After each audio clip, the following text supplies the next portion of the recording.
Dans cette vidéo, on va parler de l'irremplaçable, le grandiose, le magnifique, l'increvable Fabrice Lucchini. Alors là, c'est un peu gênant parce que c'est un compliment. Je suis tombé sur une interview de Fabrice Lucchini sur le Média Brut et je me suis dit que c'est assez fascinant en fait, ce mec, depuis plus d'une vingtaine d'années. Il prend la lumière, il suscite l'intérêt, il fait des vidéos, ça marche toujours, il fait des pièces de théâtre, ça marche toujours. Il arrive à tenir les gens, à créer du watch time. Et il va toujours donner cette sensation de mec en hors-piste totale lorsqu'il est sur les plateaux télé. Je sens en toi un être assez fragile. Ah oui? Ouais, très fragile. Ah mince. Avec beaucoup de féminin. Et encore une fois, ici, il est au sommet de son art, même si on a l'impression que voilà, les bulles du Coca-Cola se sont un peu évaporées, il fait toujours la même chose, il le fait toujours bien, et je vais vous montrer dans cette vidéo que finalement, ce grand talent qu'il a repose sur quelques techniques que n'importe qui peut s'approprier. Avant de commencer, je dirais que Fabrice Lucchini, c'est un diseur. C'est quelqu'un, tu le mets quelque part, il va dire des textes qui ne sont pas de lui, textes de Hugo, textes de Baudelaire, textes de Roland Barthes. Je me souviens, j'étais allé le voir, Théâtre Saint-Martin, Roland Barthes à Paris en 2008, je crois, exceptionnel. Mais il va également avoir ses propres textes, ses propres anecdotes, ses propres histoires. Il sait ce qui marche pour lui et il va recommencer inlassablement. On met une pièce dans la machine et ça repart. C'est parti, on commence tout de suite en regardant le début de cette interview. Bonjour. Bienvenue sur Brut, on est dans un format qui s'appelle l'interview d'Aymeric. Parce que mes parents m'ont appelé Aymeric, vos parents ils vous ont appelé Robert. Je crois que à 13-14 ans, vous êtes appelé Fabrice quand vous avez commencé à être coiffeur. Je me suis fait appeler Fabrice parce que le directeur de la coiffure, quand j'avais 13 ans et demi, a trouvé que c'était trop populaire. Ce qui est bête, parce qu'il y a des Robert extrêmement chics. Mais comme je venais d'un milieu modeste, il a dit on va vous trouver un prénom plus chic.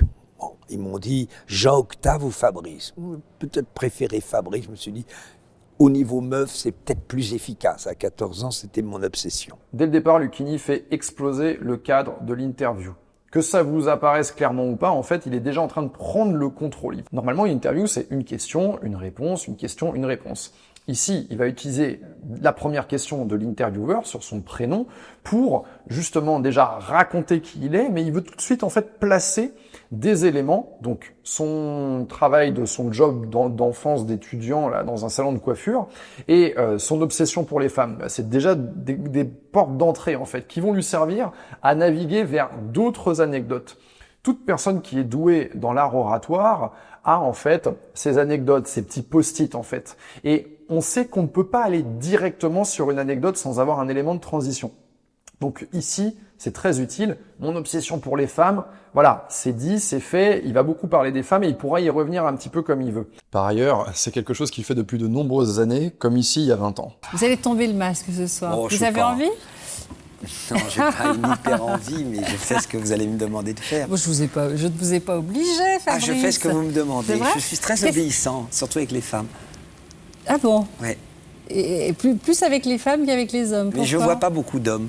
Donc vous, de la même manière, si vous êtes dans un rendez-vous professionnel ou voire même un date, vous n'allez pas pouvoir parler d'un sujet, d'un autre sujet qui n'a rien à voir. Vous pouvez pas parler de vos vacances en Thaïlande et ensuite de votre passion pour le football. Il n'y a pas d'élément qui vous permet de sauter d'un sujet à l'autre. Pour y parvenir, il faut tout de suite balancer comme ça des éléments qui vont vous permettre de faire la jonction. J'ai toujours été un grand obsédé des femmes. Voilà, hop, c'est là. Il va parler des rapports hommes-femmes. On sait qu'il va y revenir. Il parle de son enfance et en fait, au final, la question, c'est ça qui est très intéressant, c'est que l'anecdote qui est derrière cette question, oui, c'est dans le salon de coiffure, il m'a dit de prendre un autre prénom. À mon avis, il y a de grandes probabilités pour que ce soit faux. Mais c'est quelque chose qui est intéressant. Si Fabrice Lucchini vous raconte qu'il aimait pas son prénom, parce que Robert, effectivement, bon, c'est pas le prénom le plus sexy, comme il l'a dit, très probable que c'est lui-même qui ait voulu en changer, en réalité. Mais tout de suite, il nous crée, en fait, sa légende personnelle, il la met en avant. Et donc, en ça, il a pris le contrôle. Il a pris le contrôle de l'interview et notre intervieweur, il avait beau avoir son plan derrière des différentes questions qu'il allait poser, c'est déjà un petit peu en train de partir dans toutes les directions. La martingale que vous pouvez pomper à Fabrice, c'est le fait d'arriver avec un agenda. Il n'arrive pas en interview comme ça, en se disant « je vais simplement répondre ». Non, il a déjà une intention de où il va aller. Et vous, c'est la même chose. Que ce soit dans un environnement professionnel, dans un environnement amoureux, enfin, dans tout endroit où vous voulez briller, il faut savoir vers quoi vous voulez aller. Si vous savez vers quoi vous voulez aller, vous allez savoir quels sont les points de jonction que vous allez pouvoir mettre ou quels sont les éléments de votre personnalité que vous allez pouvoir immédiatement pousser en avant. On continue avec la suite de l'interview. Est-ce que vous avez toujours eu cette élocution? C'est un danger. Hein. Et l'élocution, ça ne veut pas dire articuler comme un malade. Hein. C'est pas articuler pour que tout le monde comprenne bien. Non. C'est quand tu dis des mots merveilleux, comme tu dis, tu me donnes une impression de bonheur, mais absolue, tu m'entends? Je t'aime, quand tu dis à une femme, je t'aime. Il faut savoir aussi que c'est pas dans les mots la vie d'un acteur. C'est dans les silences entre les mots. Si je te donne un exemple, la respiration de Bose se mêlait au bruit sourd des ruisseaux sur la mousse. On était dans le mois où la nature est douce, mais le plus important, c'est le temps qu'il y a eu entre les deux, parce que ce temps a permis au public de visualiser que la respiration de Bose se mêlait au bruit sourd des ruisseaux sur la mousse. Deuxième martingale de Fabrice Lucchini, il retourne l'interview et il la transforme en one-man show. Même plus qu'un one-man show, en fait, c'est un cours sur le théâtre, sur l'élocution, et il est très bon là-dedans, on peut pas lui enlever, d'accord?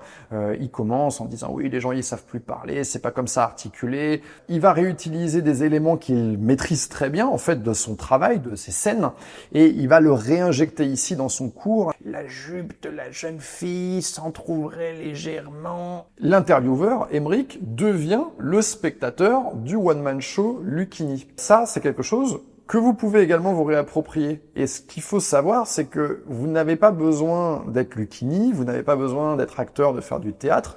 Il vous suffit en fait d'utiliser soit votre domaine de compétences, en général c'est votre travail, quelqu'un qui est dentiste, quelqu'un qui est menuisier, quelqu'un qui est... Peu importe en fait à la limite. Tout travail va donner lieu en fait à des connaissances que les autres personnes n'ont pas.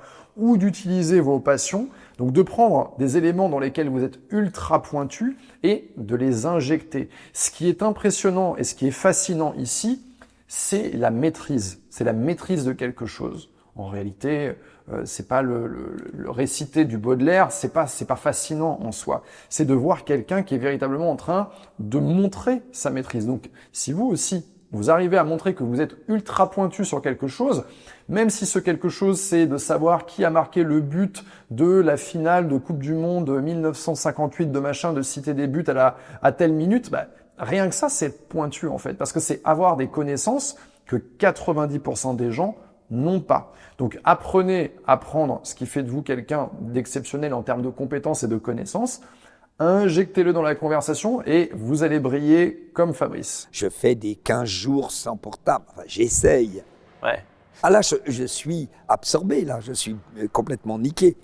Je me suis fait avoir. Troisième martingale de Lucchini, alors c'est plus une technique qu'une martingale, c'est l'utilisation contrôlée de la vulgarité. La teub, il parle de manière très éloquente, très ampoulée, et tout à coup, il y a la teub, il y a la teucha de Lucchini qui arrive comme ça, et ça fait une espèce de rupture, ça fait quelque chose de surprenant. Encore une fois, on a l'impression que le mec, il est en hors-piste totale, il fait une sortie de route et il a pris quoi en fait? Non, c'est contrôlé, il sait que ça marche pour lui.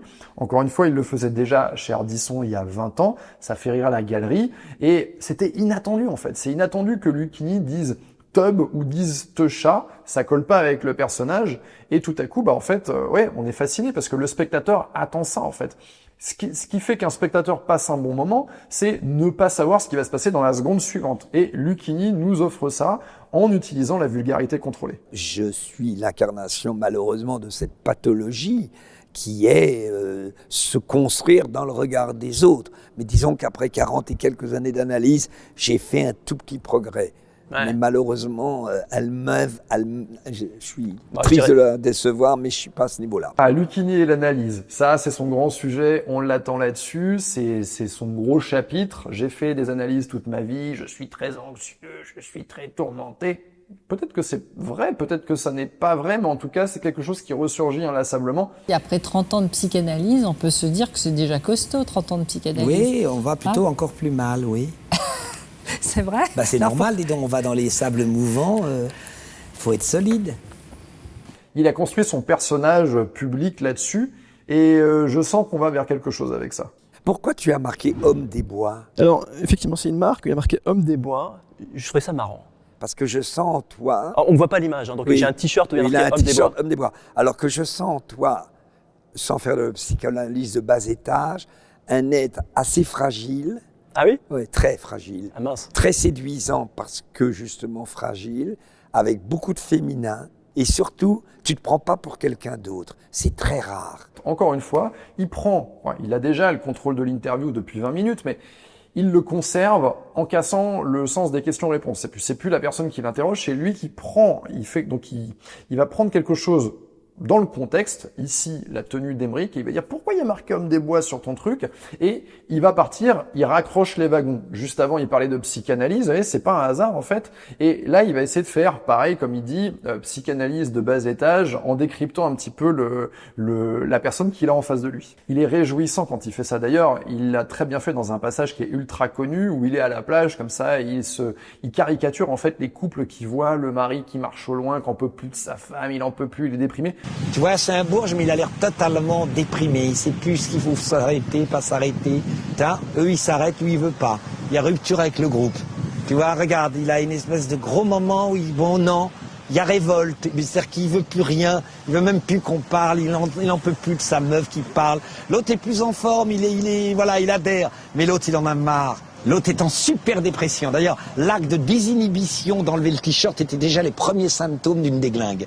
Et là, il refait un peu plus ou moins la même chose, c'est-à-dire que je vais analyser la personne qui est en face, mais ce qui est très fort en fait en faisant ça, c'est que, regardez, il parle du fait qu'il ait fait une analyse très longue, donc on va supposer que ça lui donne une posture un petit peu d'autorité là-dessus, du moins ça lui donne quelques mécanismes, ce qui fait que derrière, quand il va t'analyser toi, tu vois, s'il te parle, il te dit « Attends, toi t'es comme ça », bah, il est dans une position dominante en réalité. Et c'est ce qu'il fait ici, c'est-à-dire que, imaginons qu'il soit à l'équilibre dans l'interview, bah, il prend le dessus, je vais t'analyser, donc l'autre il est comme ça en position de faiblesse, et on constate que c'est une véritable arme quand elle est véritablement pointée sur nous. C'est-à-dire que là, il commence...